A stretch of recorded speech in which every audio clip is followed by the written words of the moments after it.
There are moments when something shifts, not quietly, not in the background, but publicly. When a subject that has lived in the shadows suddenly moves into the light. And for decades, people have been waiting for one moment in particular. The moment when the government finally says, here it is. The files, the documents, the evidence. Proof that answers the question once and for all.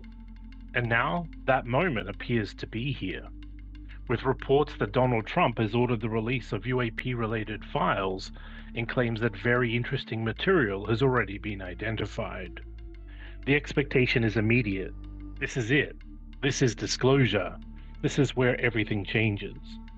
But before we go any further, we need to pause, because we've seen this moment before, not exactly like this, but close enough to recognize the pattern. And the pattern tells us something important. Releasing files is not the same as revealing truth. So tonight we're not asking what will be in the files, we're asking something far more important. What will these releases actually prove, and what will they never be able to prove? Because the answer to that question defines everything that follows. Welcome back to UFO to UAP, the Disclosure Report. I am your host, Matt Tones. Thank you for tuning in. Remember to subscribe on Apple Podcasts or Spotify, and do me a favor and share the episode. This one is titled The UAP Files, What Trump is Releasing and What It Won't Prove. When a political figure, especially one at the level of a former president and current president, talks about releasing information, it carries weight. It signals intent. It signals pressure. And it signals that something inside the system is moving. In this case, the message is clear. There are documents. They are described as interesting, and they're expected to be released publicly, which immediately triggers a reaction, because the public interprets this as revelation, but the system interprets it differently, controlled release. And those two interpretations are not the same. When people hear files are being released, they imagine something very specific: clear documentation, definitive evidence, a structured explanation, something that answers what are UAPs, where do they come from, who knows about them, something that removes doubt, something that forces agreement, something that changes everything, because that's what we associate with document releases. We assume if it's written down, it must be known. And if it's known, it must be provable. But that assumption is where the misunderstanding begins. Because when the system releases files, it does not release complete truth. It releases approved material, material that has been reviewed, filtered, contextualized, and cleared. And that process matters because it determines what you see, and more importantly, what you don't see. A released document is not raw reality. It is a version of reality that can be shown. And that distinction is everything. We've seen this pattern before. I call it the Epstein effect. Large-scale document releases, high public expectation, and massive attention. And then something interesting happens. The files don't resolve the question, they expand it. They provide more detail, more context, more fragmentation, but not definitive answers, because documentation do not always contain conclusions. They contain observations, assessments, and interpretations. And interpretation is not proof. To understand what will be released, you need to understand what these documents are. They are not final conclusions. They are working material, reports, briefings, internal assessments, documents that were never designed to explain everything, but to inform decisions. That means they are incomplete, context dependent, and often ambiguous. So when they are released publicly, they do not become clearer, they become open to interpretation. Now, we arrive at something critical, because even when documents are real, and even when they are accurate, they are rarely complete. They exist inside a larger system of information, classified data, sensor records, internal discussions. And when those layers are removed, what remains is partial visibility. So the public receives fragments while the system retains context. And without context, interpretation becomes inevitable. Now, we address something that is already emerging. Alongside the discussion of UAP files, there are reports and speculation about scientists, individuals connected to advanced research, some of whom have died, disappeared, or been associated with unusual circumstances. Now, this is where we need to be precise, because this is where narratives can move faster than facts. There is a difference between verified information and interpreted patterns. The system may investigate, it may respond, but that does not automatically confirm a connected explanation. This is where your positioning matters, because your role is not to amplify speculation, it's to analyze how the system responds to emerging narratives. When files are released, they don't close the question, they do something else. They legitimize the discussion. They move the topic from speculation to acknowledged uncertainty. And that shift is powerful, but it is not resolution, because the release of information does not guarantee understanding. And so we arrive at the core issue. People believe more information equals more clarity. But in complex systems, the opposite can be true. More information can create more ambiguity because it introduces conflicting data, incomplete narratives, and multiple interpretations. When these files are released, the first thing people will do is search for answers, clear answers, something definitive, something that stands out from everything that came before. But to understand what will be there, you have to understand what already exists inside the system.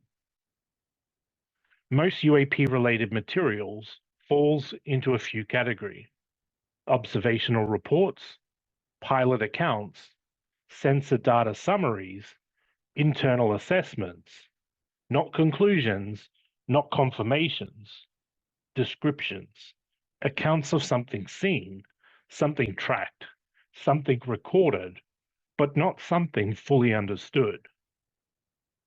So when the files are released, what you're likely to see is not answers, but records of unresolved observations. This is the moment where expectations will collide with reality, because many people are waiting for a single document, a single piece of evidence that confirms everything, a smoking gun. But that kind of evidence requires conditions that do not exist here. It requires complete data, full context, and the ability to verify independently. And those conditions are not met, because even inside the system, the data is fragmented, distributed, and often incomplete. So instead of one definitive answer, you get multiple incomplete pieces, and those pieces do not combine neatly. There's a common assumption that more information equals more clarity, but in complex systems, that assumption breaks down because more information introduces more variables, more observations, more interpretations, more inconsistencies. And when those things increase, so does uncertainty. So instead of resolving the question, the files may actually expand it.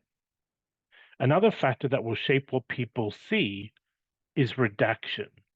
Sections removed, details obscured, information withheld, not randomly, but deliberately, because certain elements cannot be released. Capabilities, sources, methods, these are protected regardless of the topic.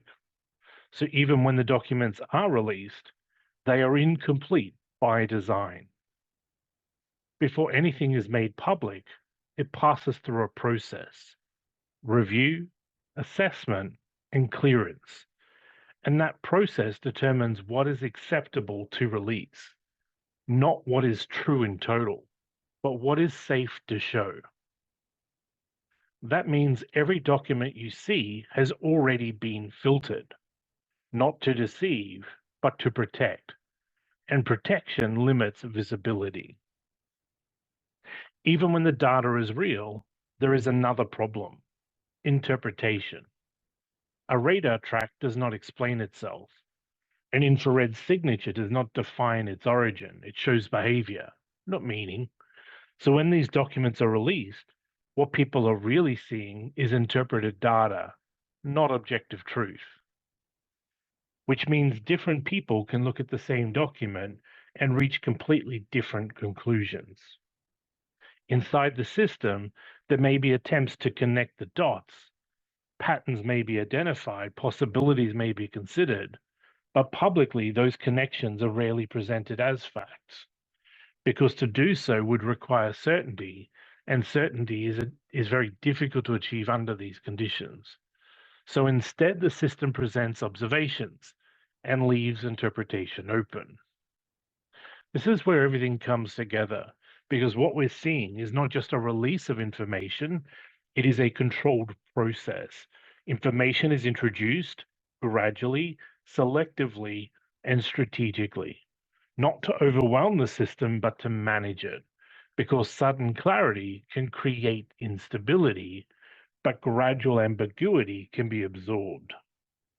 So when the files arrive, the experience will likely be the same as before. There will be moments of intrigue, fragments of insight, and pieces that don't fully align. Some people will see confirmation, others will see uncertainty, and many will still ask the same question: where's the proof? Because even with more information, the core issue remains unchanged.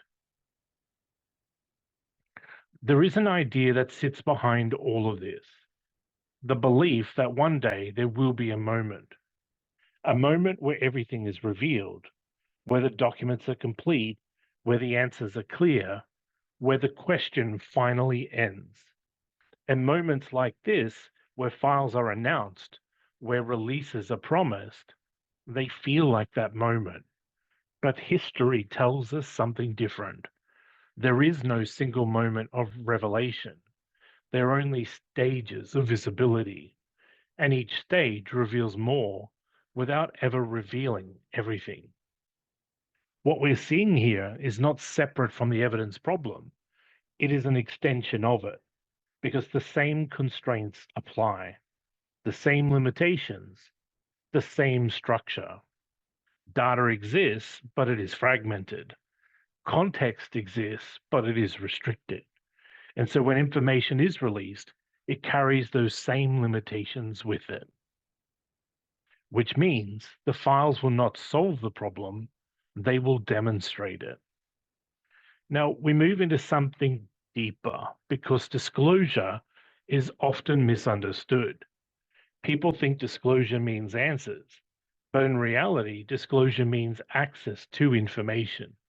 And access to information does not guarantee understanding, because information without full context, without full data, without full alignment becomes something else: interpretation. So disclosure does not end the conversation, it expands it. Now let's look at the political layer, because announcements like this do not exist in isolation. They are shaped by public interest, institutional pressure, and timing. Releasing files signals movement. It signals responsiveness. It signals that the system is engaging. But engagement is not resolution. It is positioning. Even as information is released, control is maintained through selection, redaction, and framing. The system decides what is shown, what is withheld, and how it is presented. and that ensures something critical, that no single release creates uncontrollable consequences. At this point, we need to accept something. The question we are asking may not have a definitive endpoint because the conditions required for resolution do not exist. The data is incomplete, the system is fragmented, the environment is unpredictable, and all that leads to one outcome. The question remains open. Now we step back and look at the pattern again. The system observes, records, analyzes, and releases. Comparatively, the public expects, interprets, reacts, and asks for more. And the cycle continues. Release, reaction, uncertainty, repeat. Not once, but again, and again, and again. So what does this moment represent? Not disclosure, not confirmation. It represents another stage in the process, another point where the system adjusts visibility, not to end the question, but to manage it.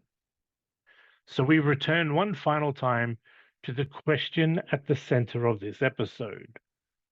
What will these files prove? And the answer is they will not prove what people expect them to prove. They will show observations, uncertainty, and the limits of understanding, but they will not provide definitive answers. The release of UAP files is not the end of the story. It is part of the system continuing to engage with a question it cannot fully resolve. And that is why, even now, after decades of investigation and now public release, the outcome remains the same. No final proof, but also no final dismissal. Because in the end, this is not just about documents. It is not just about politics. It is not even just about UAPs. It is about how systems deal with the unknown and what happens when the unknown refuses to become known. The files will be released, they will be read, they will be analyzed, and the question will remain. This is UFO to UAP, the Disclosure Report. I'm Matt Tones, and leaving you with one last thought. Sometimes the most important thing to understand is not what is being revealed, but why it will never fully answer the question.